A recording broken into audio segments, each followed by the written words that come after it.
안녕하세요. 오늘은 그 37년 동안 튀르키예 분들과 함께 하신 그 경험에서 나온 깊은 이야기들을 좀 나눠보려고 합니다. 네, 아신대학교 김존일 교수님의 강연 원고를 저희가 봤는데요. 이걸 바탕으로 해서 특히 한국 안에 있는 튀르키예 공동체 사역 경험, 또 그 동기, 이런 것들을 좀 자세히 살펴보겠습니다.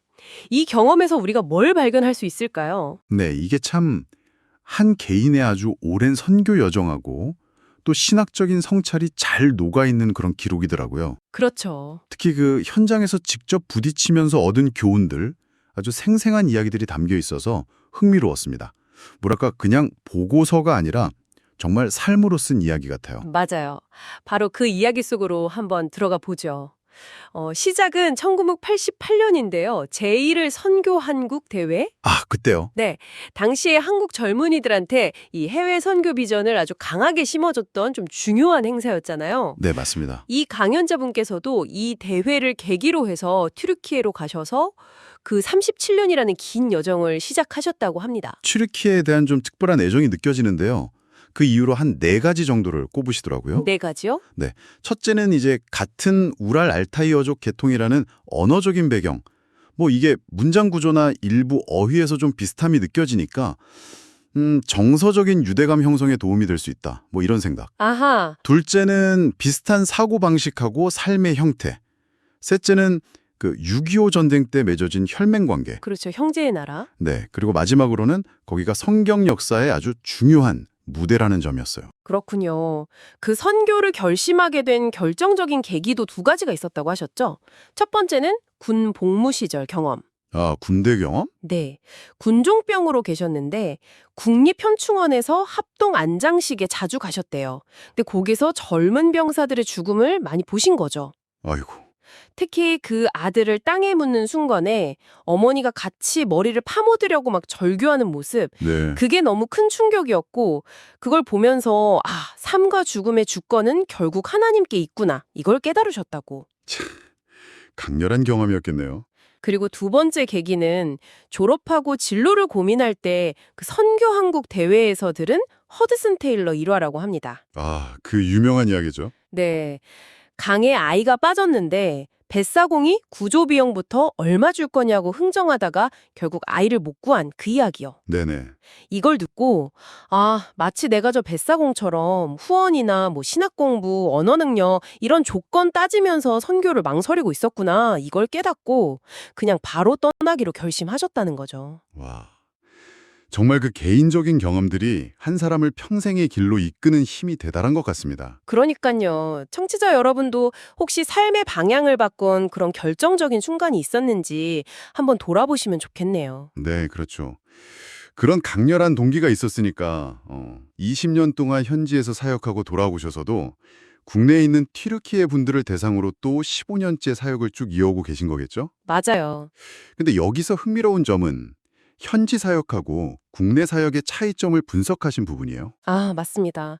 튀르키예 현지에서는 복음 전하는 게 참 어렵고 뭐 눈에 보이는 결실이 좀 적었다면 물론 숫자가 전부는 아니지만요. 그렇죠. 국내에서는 뭐 추방이나 테러 위협 이런 거 없이 우리가 주인의 입장에서 더 적극적으로 다가갈 수 있다는 점, 이걸 발견하셨다고. 네. 실제로 작년까지 164명이나 세례를 받았다고 구체적인 숫자도 말씀하시고요. 어쩌면 이게 한국 교회에 주어진 또 다른 기회다 이렇게 볼 수도 있겠네요. 그럴 수 있겠네요. 네. 여러 제약 때문에 해외 현장에 가기 어려운 분들도 바로 여기서 우리 땅에서 비슷한 문화 배경을 가진 분들하고 만나고 복음을 나눌 문이 열린 거니까요. 여기서 정말 인상 깊었던 이야기가 바로 그 M 형제의 사례입니다. 아, 네네.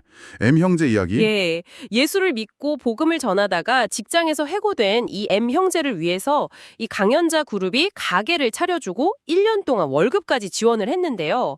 근데 좀 예상치 못한 일이 벌어지죠. 네, 맞아요. M의 어머니한테서 전화가 온 거예요. 아들 인생 망치고 약속한 월급도 안 줬다. 뭐 이런 항의 전화였죠. 아이고. 근데 알고 보니까 사실은 그게 아니었어요. M 형제가 1년 동안 받은 월급에서 자기 쓸 최소한의 용돈만 빼고 나머지를 전부 다 그 가난해서 약도 못 사고 병원도 못 가시는 80세 넘은 무슬림 할아버지께 드렸던 거예요. 와, 정말요. 자기 월급을 전부 다요. 네, 거의 전부를요. 근데 그 결과가 정말 놀랍습니다. 어떤 결과가 있었나요? 그 할아버지가요, M 형제 행동에 감동을 받아서 교회를 찾아오신 거예요. 와서 하시는 말씀이 M이 보여준 사랑이 기독교인의 사랑이라면 나도 기독교인이 되고 싶다. 이러면서 그 자리에서 바로 예수를 영접하셨대요. 세상에. 근데 그게 끝이 아니에요. 다음 주에는요, 온 가족을 다 데리고 오셔서 전부 함께 예수를 믿게 되었다는 거죠. 온 가족이요. 와. 네, 아마 거기가 좀 가부장적인 문화니까 그게 가능했을 수도 있겠죠. 이야, 이 이야기가 주는 메시지가 정말 강력한데요. 그렇죠. M 형제의 행동은 사실 뭐 특별한 전략이 있었던 게 아니라 그냥 자기가 가진 걸 진심으로 나눈 것뿐이었잖아요. 맞아요. 근데 이슬람권에서는 보기 드물게 한 가정이 통째로 변화한 거예요. 강연자분의 성찰처럼 진짜 장벽은 어쩌면 그 외부의 닫힌 문이 아니라 우리 안에 있는 사랑하기를 주저하는 마음이었을지도 모른다는 거죠. 아, 정말 깊은 통찰입니다. 그 M 형제 이야기처럼 때로는 가장 낮은 자리에서 섬기는 게 가장 큰 영향을 주기도 하는 것 같아요. 네, 강연자 본인도 비슷한 경험을 하셨다고 짧게 언급하시는데 학생들이 보는 앞에서 설거지하는 걸 좀 망설였더니 아내분이 진짜 권위는 저 사람들 앞에서 설거지하고 걸레질할 때 세워지는 거예요. 라고 일깨워졌다는 일화도 있더라고요. 아, 그렇죠. 결국 이 모든 경험을 통해서 이분이 강조하시는 핵심은 뭐 거창한 구호나 전략이 아니라 그냥 삶으로 보여주는 그 사랑과 섬김의 힘, 그거인 것 같습니다. 네, 문화와 종교를 넘어서는 가장 강력한 언어인 셈이죠. 맞습니다. 네. 그럼 정리를 좀 해보자면 이 37년의 경험에서 길어물린 지혜는 이런 것 같습니다. 첫째, 우리 인생의 주인이 누구인지 기억하는 것. 둘째, 하나님의 일에는 조건을 달지 않는 것. 네, 흥정하지 않는 것. 그렇죠. 셋째, 어떤 영혼이든 그리스도의 사랑으로 다가가면 변화될 수 있음을 믿는 것. 그리고 마지막으로 무엇보다 그분들 앞에서 예수님처럼 살아내는 것. 이게 핵심 메시지라고 할 수 있겠네요. 네, 맞습니다. 그리고 이런 원칙들은 뭐 특정 종교나 선교 상황에만 해당되는 건 아닐 겁니다.